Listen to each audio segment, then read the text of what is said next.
Yan nga pala yung gagamitin kong insulation by Sika. It's called Sika Boom 121 Pro. Spray insulation siya.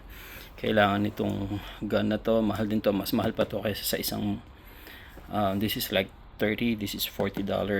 And then syempre kailangan ng respirator, gloves, and yeah, sisimulan ko na to. Sana matapos ko na within 1 hour. Yung salamin lang muna unahin ko. Pag hindi nagkasya yung spray ko, meron akong 6 na lata. So sana magkasya sa lahat ng salamin. Pag nagkasya lahat sa salamin, yung ilalim, bali ganito na lang gagamitin kong insulation. Medyo mahal yung insulation na yun eh. So okay, I'll start. I-hyperlapse ko lang kung para makita nyo yung paano pag-spray. Yan guys, na tapos na ako mag-spray. 6 cans yan and parang kulang, so medyo baka dagdagan ko na lang ng pink insulation siguro. And then yeah, or baka bibili pa ako ng extra, I'm not sure. And hindi ko na hyperlapse kasi 16% na lang pala tong phone ko. So yeah, sa susunod na lang ulit. I'm done for the day. Hi everyone, I'm back.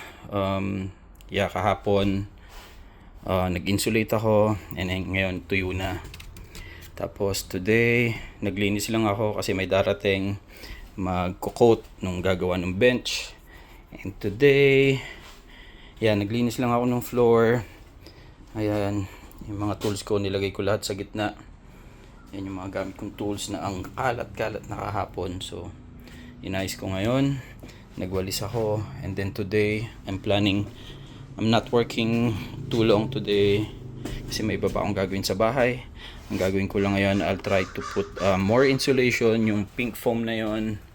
And then bumili rin ako ng moisture barrier, yung plastic na ilalagay on top of the insulation.